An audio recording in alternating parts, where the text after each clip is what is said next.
so glad to be here. It's just an honor always to be with the King Center, particularly at this during this King holiday observance, with the motto "It starts with me," cultivating a beloved community mindset to transform unjust systems.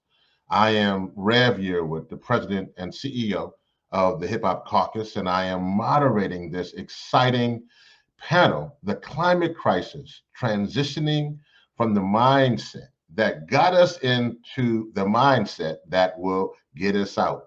And that's such an important thing when I think about the Dr. King's famous book, Where Do We Go From Here? Chaos or Community? And we are truly at that crossroads for chaos or community. We are at a moment here where we're not only fighting for equality, but we're fighting for existence, dealing with the climate crisis. And so I have an amazing panel to bring up. I have with me here to have this conversation Corinne Ryan, John Seidel III, my dear brother, and ADT Lele. And so we want to get started with this conversation and bring them up into the room. I see my good friend John, and uh, I see Lele, and I see Corinne. How are you doing today? Doing well, Rev. Looking good. Excited to be here. Fired up.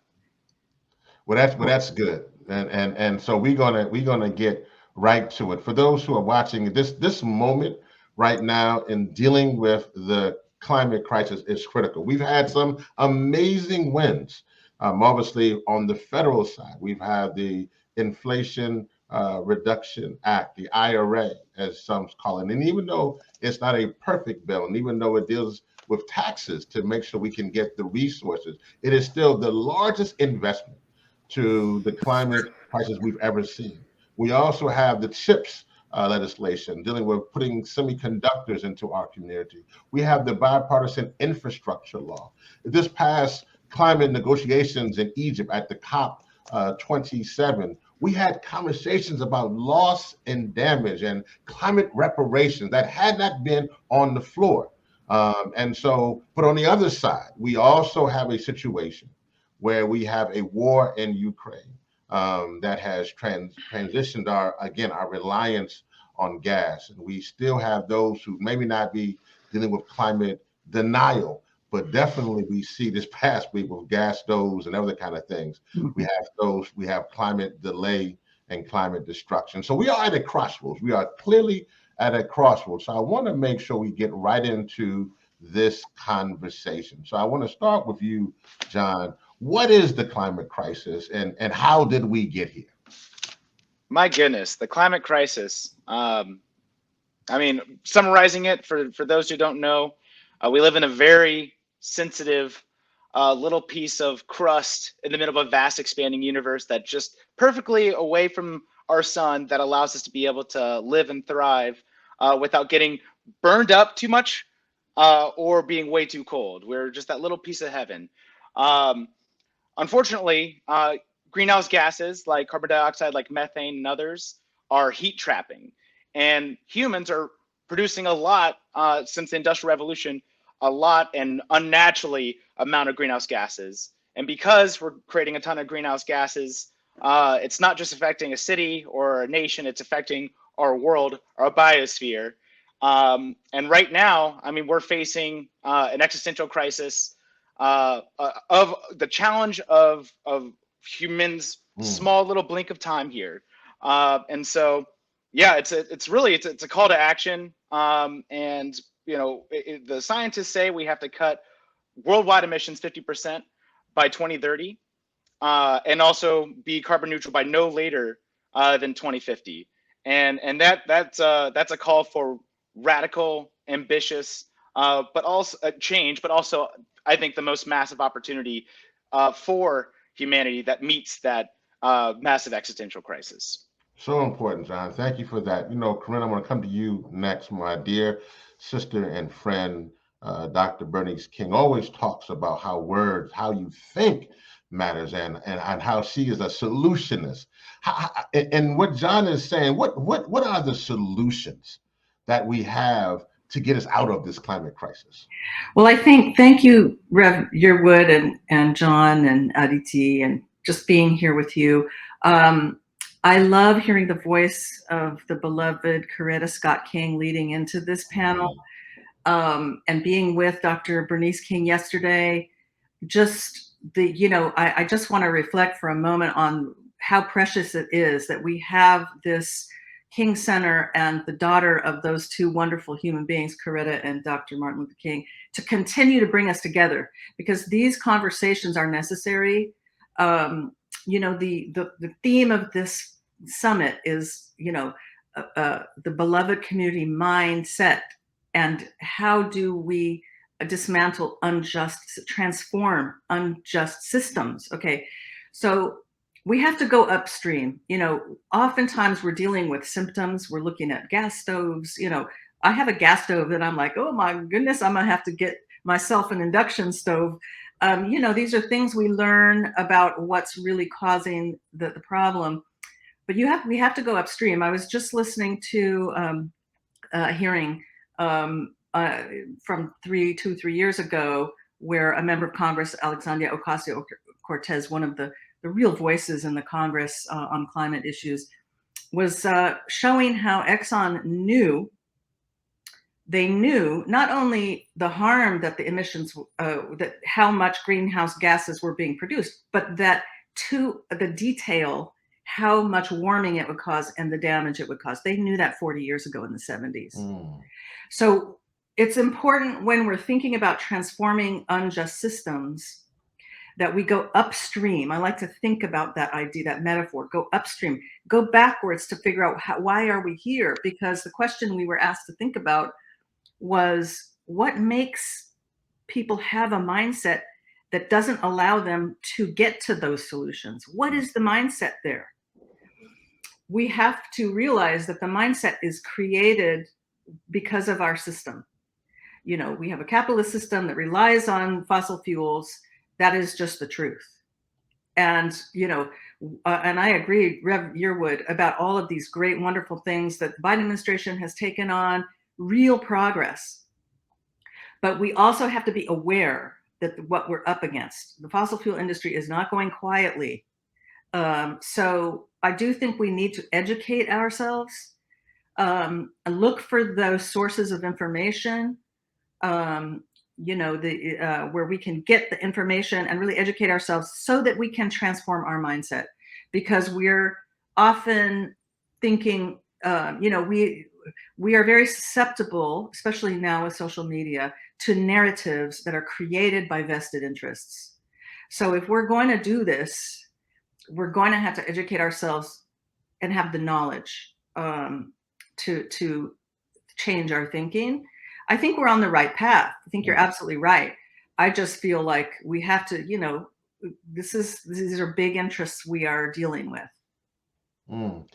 ADT, I want to come to you. Dr. King once said, we still have a choice today: nonviolent coexistence or violent co-annihilation. This may well be mankind's last chance to choose between chaos and community, end quote. I come to you because I want you to talk about who benefits financially from the climate crisis. Is the quest for power heavy play here? Can we truly transition from fossil fuels to clean energy?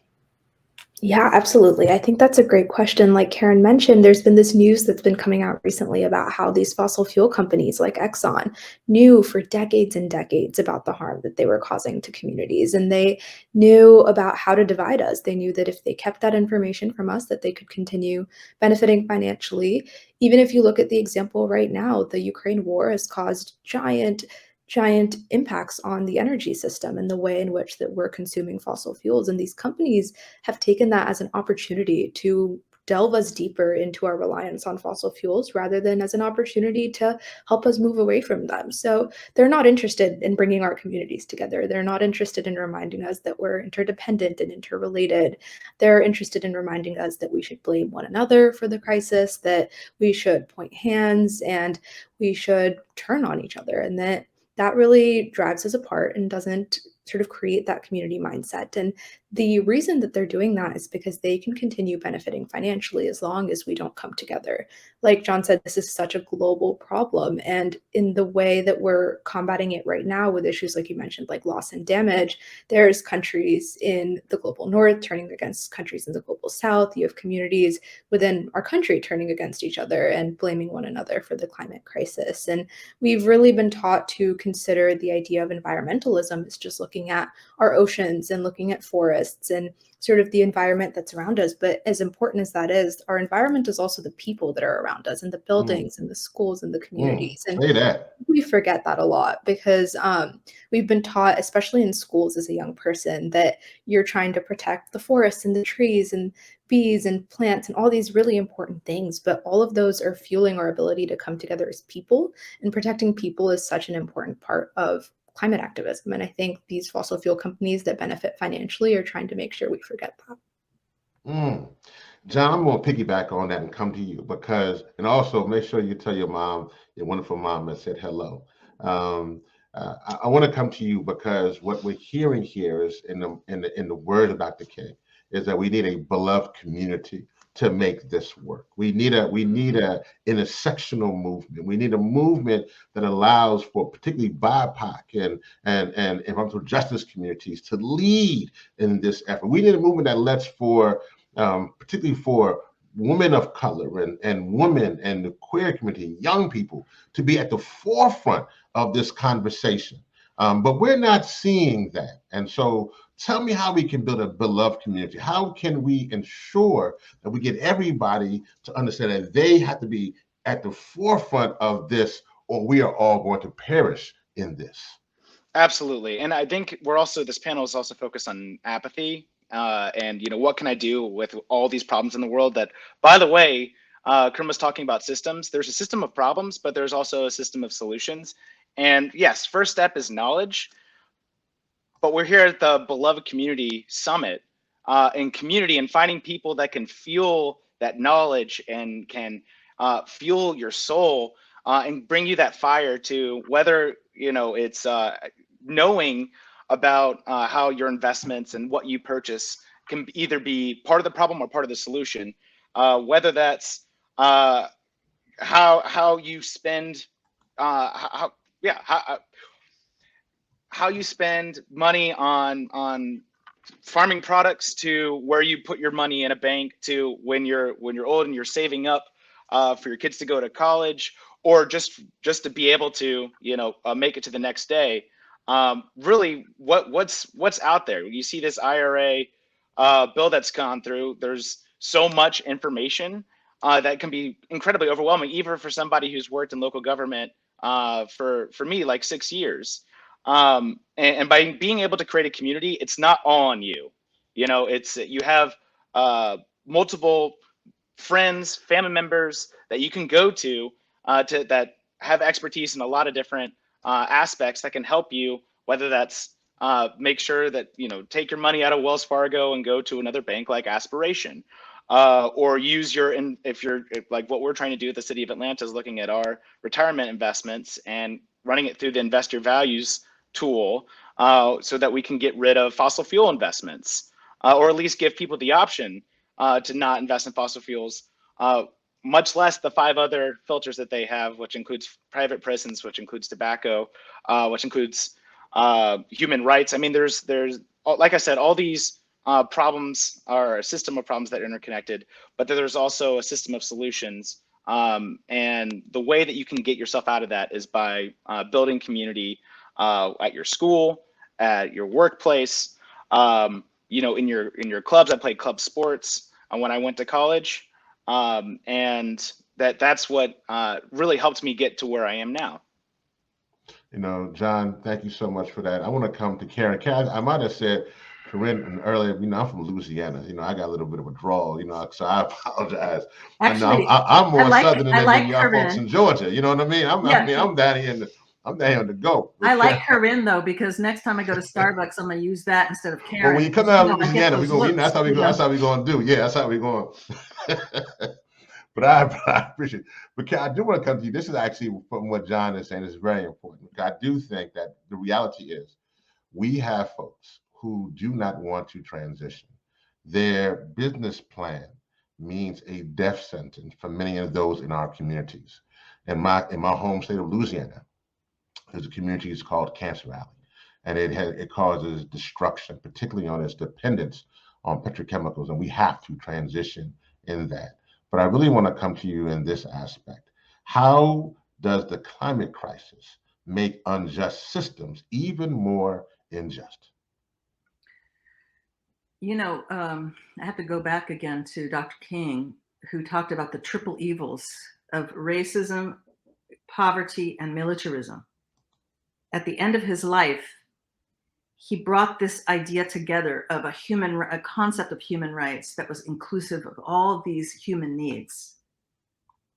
So where we see environmental destruction, we know about environmental racism, right? Where in poor, especially Black communities, you have dumps, you have environmental hazards, you have all kinds of things that are put in poor Black communities. This is just well researched.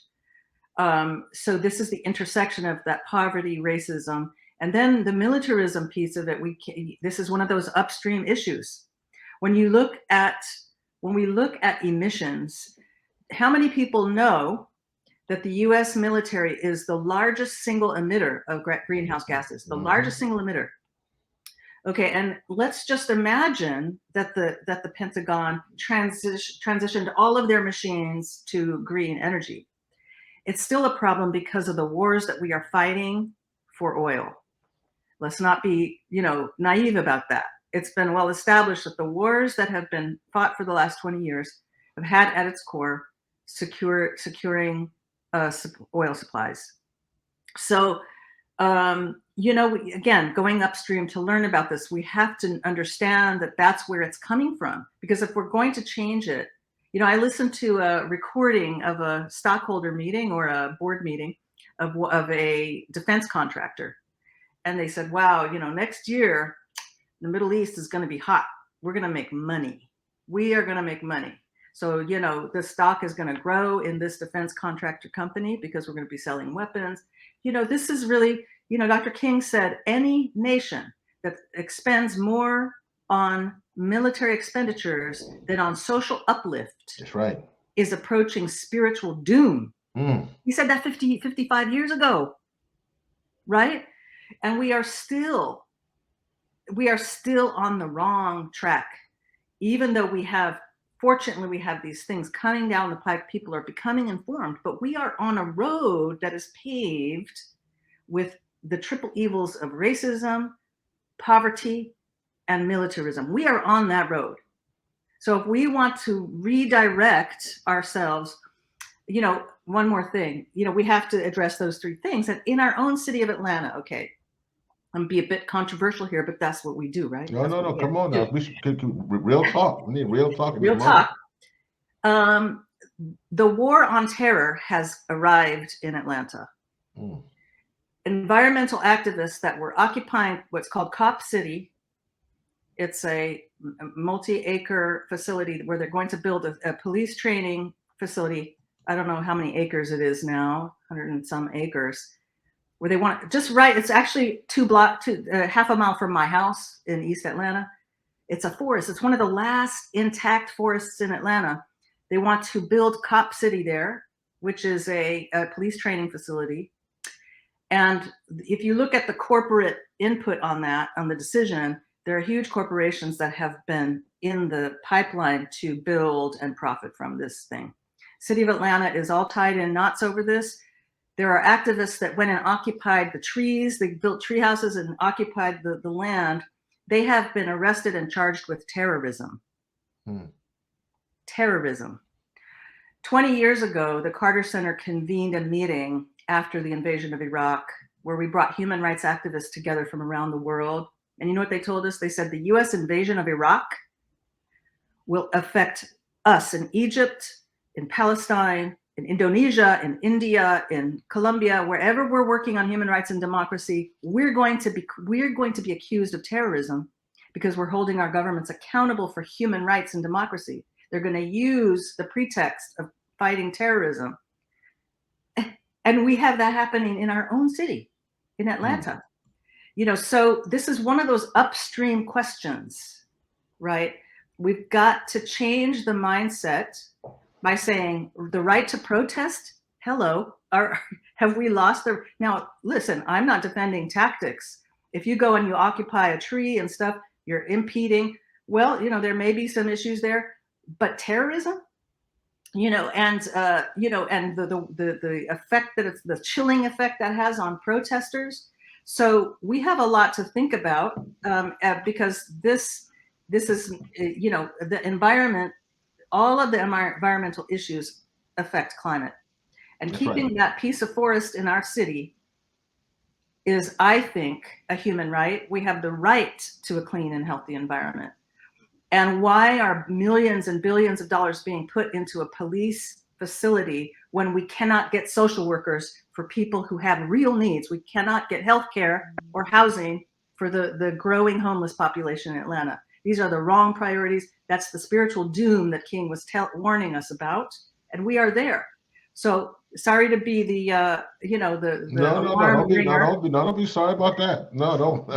But we got No, we want you got to to go speak. upstream. That's right. my point. No, that's right. No, and please, we are in a real crisis. Yeah. It's not a made-up crisis. This is not a fake crisis. We are in a real crisis, and we have to have real solutions. You know, ADT, I want to come to you because as a young person, I think that you're hearing here, particularly from Karen, you're hearing literally that, and which we all know, that climate justice is racial justice, and racial justice is climate justice. Those two things come together. I want to come to you because as a young person, I think that you know, we've talked a lot. A lot of times we go to the civil rights movement, which is critical. We wouldn't have our movement today without that movement, and we need to lift up many of those who were a part of that process. And so I want to come to you now because this is, I said this before, for you as a young person, this is your lunch counter moment for the 21st century. And for those who don't know the lunch counter, the lunch counter was at North Carolina A&T. 4 students walked down to the Woolworths counter and they sat there. It was segregation, and they demanded to be served. And because of that, that created many more young people, and that literally became just a tsunami of just good fortune of fighting against the injustice of segregation. And we know that happened from young people. What's young people's role in this movement? And how can we ensure that young people are not at a kiddie table, but are at the table making the decisions to impact this climate crisis? Yeah, absolutely. I totally agree. This is the moment for young people, and it's an issue that is so topical to everyone's minds because it feels, like Karen said, so existential. It's really in our face. It's become so much more evident for us, and I think that going back and looking at the civil rights history is exactly what we need to do to be able to learn from it. I'm in Tennessee right now. We have such a rich history, from sanitation worker strikes to just so many civil rights movements have gone on here, and we've seen how these issues are interconnected. Workers' rights issues, civil rights issues, racial justice issues, and environmental ones are so interconnected. And I think the way in which young people can be brought up into that movement is by making sure that they're educated and have the training points and the entry points to go into that. So at 0 Hour, one of the things that we try to do is make sure that we are filling this gap in climate education, that when schools aren't teaching students about the way in which racial justice interacts with climate justice, and when schools aren't teaching their students about the ways in which this is an existential crisis, we want to step in. We want to make sure that they're getting those resources. One of the trainings that we try to run is called The Roots of the Climate Crisis, and we go in, we tell people about how things like colonization, ableism, racism, misogyny, all these different systemic issues, just like we were talking about systems, are very much at the root of the climate crisis. And just like you were saying, going upstream, we have to go to the root rather than treating the symptoms, because we don't have the time to do that. It's too much of an existential issue to be able to do that. And we don't have the time left to just be treating the symptoms, because that's not enough at this point. So I think one of the ways that I've seen it be really effective is to make sure that young people aren't just sort of warded off as protesters that are always in the streets. I think it's really important that they're brought into the important policy conversations and brought into the places where power is and places where policy decisions are happening. On our end of things, we're involved in a lot of coalitions with organizations that are led by adults, and they've done a really great job of making sure that when there's meetings with Congress people in their offices, when there's meeting with the executive branch, that there are young people at the table talking about their experiences, talking about what all they've seen and what's important to us, and making sure that we're in places like the COP summits, talking about how the fossil fuel leaders shouldn't be there and young people should, and making sure that we're in the room where things happen. And I think that's super important, because there's been a lot of just sort of writing off young people as just being in the streets, yelling without knowing what we're talking about. And I think there's a sort of misconception there, because there is a really, really educated and worried population of young people who are consuming so much more news, so much more social media, and are really, really hyper aware and have this need for information and a need to be able to put that anxiety and that fear somewhere productive. And we're really here to create a space for that. I know that's right. We keep creating that. No, don't stop. We saying hip hop can't stop, won't stop. So keep creating that space. John, I want to come to you because I think legislation is critical. I started off this conversation talking about the federal legislation with the CHIPS Act, the IRA, the infrastructure. What all that leads to is that it's not only an environmental conversation, it's an economic conversation. There's some real money that's coming down, and too many times in our community we've missed that. And I think that while we need to make sure that we're pushing to have demonstration and we're pushing the fossil fuel industry, we know that demonstration without legislation leads to frustration. And so I want to come to you now, because you've been in these rooms and you understand how policy, that we got to shape policy, because either you shape policy or policy shapes you. So talk to the audience right now about the importance of what's coming down the pike, about how we can use, and also can we trust it? I mean, I know you're sometimes on the state and local level, but can we really trust what's coming down? Too many times Black and brown and indigenous communities get left out of the conversation, and we're after all the money is gone, then we're coming to, even though now EPA, and shout out to Daniel Blackman and other those good folks like that, but when the EPA just put out $100 million grant opportunities, so there's some real money to transition in this moment. Tell the folks what is going on right now with that process. Yeah, absolutely. So first, I just wanted to touch on Aditi's point, and I've known Jamie, your co-founder, for 0 Hour for, I mean, we were all kids, right? Now I just turned 30, so I don't think I'd count as. Well, you're still a kid, then, Yeah. But I just want to let you know that, and any youth listening into this, like, we've personally had legislation at the City of Atlanta, like our single-use plastics ordinance, like our 100% clean energy adoption resolution, that was inherently impacted by people of all different backgrounds, especially youth, coming out and saying how important this is. And that's going to continue to be critical. And, somebody, you can have the same exact message word for word, but if youth comes out and it just has a different type of, it hits you differently. And I think in terms of, being able to create sustainable change, legislation is an important way to be able to do this, both at the federal level, but also at the local level. So a lot of people feel disconnected of what, our federal legislators or senators and the president does. The IRA and Infrastructure Act, there's a lot of money that's coming down the pipeline, but that's really coming down to local leaders at our state level, our state transportation offices, our state energy offices, our regional EPA. You talked about regional administrator Daniel Blackman, and local governments being able to be ready for this moment. And that's something that I've this is historic. This has never happened before.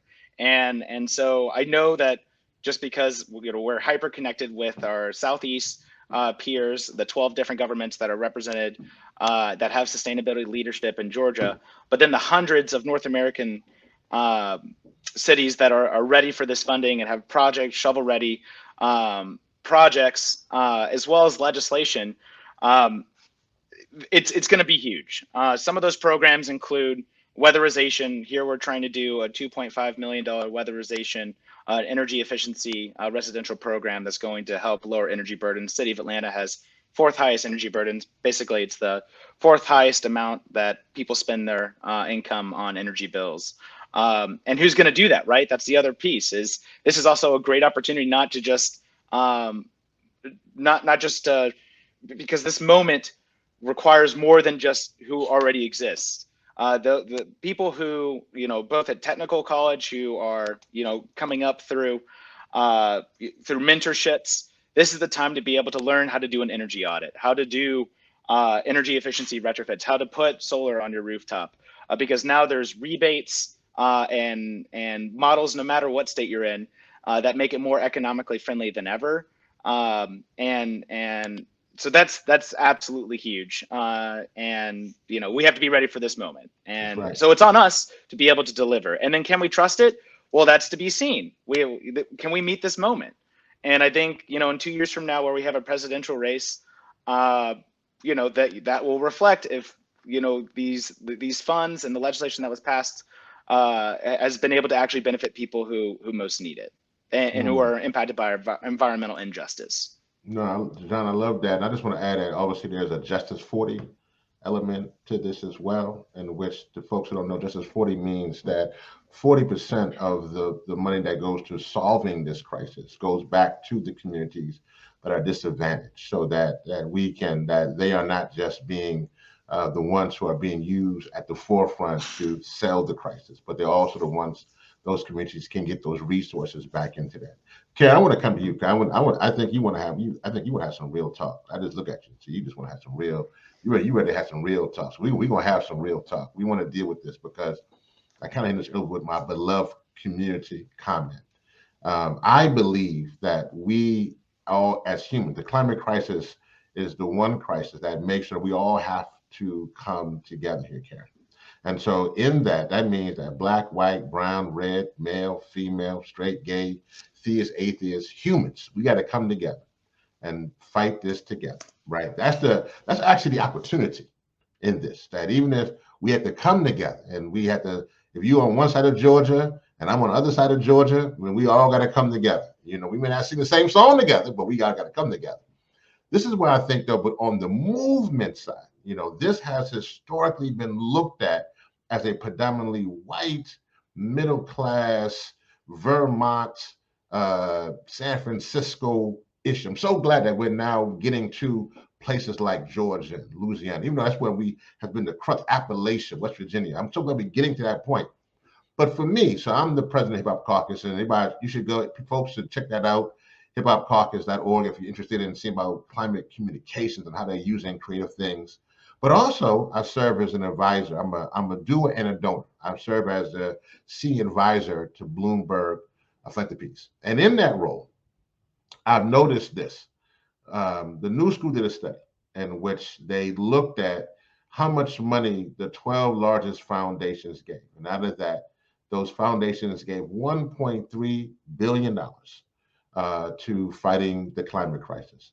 But out of that $1.3 billion, only 1.3% went to BIPOC, EJ-led organizations. And so as we're calling for a Justice 40 from the federal government, we don't even got a Justice 40 within our own movement. How do we come together?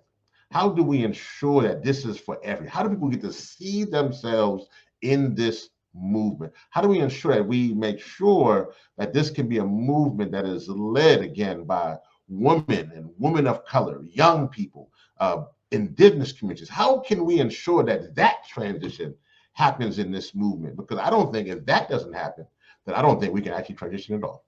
Oh gosh, that's such a good question. Thank you so much. actually wrote about this a couple of years ago about the lack of funding for in particular women and women of color in the movement for their work. The first thing I want to say, just touching back on this question of the protest movement, I think, you know, we saw this with Keystone Pipeline as well.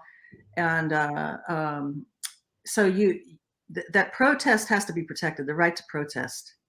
And so I think we need to object when you see protesters being treated in a way that is not consistent with the principles of democracy. So I think that's kind of a number one, because if we chill the protest movement, that's going to have a negative, very negative effect. You silence those voices. And then the other thing is funding.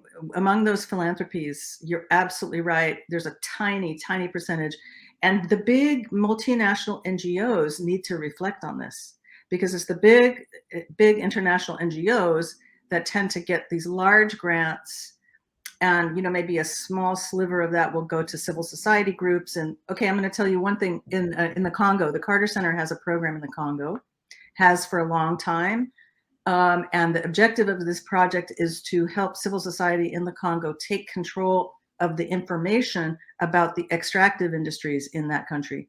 We know that 5 million people were killed in the Congo in the 2000s over the minerals. Really, it was a war for minerals. And those minerals are necessary for electric cars, et cetera. So this is the oil of the future, right? Like, think Wakanda, you know, like that's the vibranium, they've got that in their soil, the coltan, all of these minerals. And the US just made a deal with the Congo and Zambia. And we have to look at that. We have to make sure that that value is staying in the Congo, that we are not going back to this colonial method of extraction that doesn't allow that country that has is the wealthiest plot of land on planet Earth, but the people are among the poorest, that's climate justice. When we look at a situation like that, where, oh, we found this important minerals, we're going to be extracting it for electric cars as a solution. Well, let's make sure that the people who live there are going to be the primary beneficiaries of their own wealth. Okay. So we have that to do in Georgia. We have the same kind of issues and questions about where how do we respect the voices of people of color who are primarily impacted by environmental damage? So yes, we got to look every time there's a conversation. Are the community representatives here at the table or not? You know, who are being impacted. So this is on the those who are really active in the movement. And you're right. You know, for years this has been a sort of a white-led, started as a white-led, you know, you think Al Gore, you think, effort. It's not that it's wrong. It's just that it's not. I mean, we like Bill Nye the Science Guy. We just right. want to broaden Bill Nye the Science Guy. but it's, you know, but it is, you know, we have to recognize that as white people tend to sort of skip over that whole history of white supremacy and white domination in any conversation. So this is obviously existential, and we have to double down and make that effort. It's like we have to make that effort. No, we have to recognize, this goes back to the mindset, that the development of the Western world, Europe, the United States, white West, basically, was on the backs of slaves, was on the backs of the Africa. Think about the extraction of people and resources. And so a just transition requires us to really think hard about the solutions to make sure that the people of the Congo are going to be the first to benefit from those minerals in their soil. But we got to look at that, because our Secretary of State was just on TV with those two countries making some kind of agreement. We better look deep at that, and be asking those questions. But that means protesters and people who raise the hard questions are not going to be silenced by, by legislation that equates protest and dissent with terrorism. So listen, I want to say I can't believe this time always goes so fast. I want to make sure you guys have the ability to give your points here, and make this thing say what you got to say as we conclude. I want to thank, without a doubt, the King Center. I want to thank them for having this conversation, the climate crisis, transitioning from the mindset that got us in to the mindset that will get us out. I want to thank them for having this beloved community global summit. I want to thank all of you, for being here, with me. I want to start with you, ADT, as you can give your comments about how folks can obviously reach you and how they can connect with you. But I also want to talk about just what's so important here. And I got this question in the chat. This question here was how can folks partner with you? And basically I'm going to actually use Dr. King's sentiment. Where do we go from here? Community or care? That's really our final question. Where do we go from here? So how can folks find you? How can folks partner with you? And where do we go from here? Community or chaos? Yeah, thank you. I think that's exactly the question that we need to be asking to see how we can move forward. In terms of how people can get in contact with me and the team at Zero Hour, we can be found at This Is Zero Hour on all of our social media and our website. And we always encourage people to reach out there. We'll respond quickly.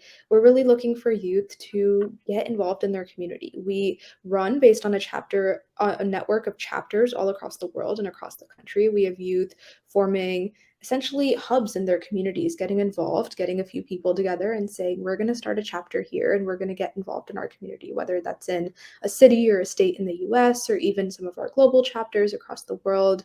We want you to reach out to us and say, hey, I'm afraid for the climate crisis. I don't know where to go from here and I'm ready to take action. And we are ready with the tools to help you find that entry point and all the training you need to get started. So regardless of how experienced you feel, especially as youth, we really want people to reach out to us and get started with getting involved with your community. Because I think really the way that you get people to recognize and change their mindsets about the climate crisis is to remind them that it's going on all around them. Karen, like you mentioned, it's going on in Atlanta, it's going on where I am in Tennessee and across the world. And I think when people can see it manifest in their own community, it makes it feel a lot less far from them. You don't feel as removed from the crisis. You feel very much integrated with your community and with the crisis, and it becomes something that you want to get involved with and have some agency over. And I think we have a lot of power when we come together, and we operate off of a model of helping bring people together. We want to make sure that a chapter in India or in Africa or in Latin America gets the chance to connect with a chapter in the US, in a state here or in the UK, and figure out, hey, how can we help you make sure that your government shows up better at COP? How can we collaborate with you? And if you are an adult, an organization that wants to collaborate with us, we are always looking for partners and support. I think the best way to help out a youth-led organization is to reach out, lend a hand, and bring us into a space that we aren't in already. So any room of power that you can bring us into, we're always ready to be there and meet you. Amen. I like that. Go ahead. I like that. John, I come to you. How can folks find you? How can they partner with you? And where do we go from here? Community or chaos? Absolutely. For those who, like we say, for Atlanta, if we can do it here, we can do it anywhere. And also Atlanta influences everything. So if you want to follow what our office is doing, go to ATL Resilience, just add ATL Resilience across all accounts. But also as co-chair at Captain Planet Foundation, that's trying to bring up and empower the next generation of Planeteers. Find us at Captain Planet Foundation. We have a Planeteer network where we're spending resources to try and connect people to what's going on and how they can be change makers in their community. And let's see, I think, at the end of the day, you're not alone. You might be an individual, but it's all about the next piece, going and finding your community, and then having that community build that movement and really base that in nonviolent civil disobedience. We've seen it with our water warriors for the Dakota Access Pipeline. We've seen it for Fridays for Our Future. We've seen it with even my grandmother created Jane Fonda Fire Drill Fridays. and got arrested with my sisters, my mother, and my other grandmother on the steps multiple times of Congress to protest and to really push for action on climate change.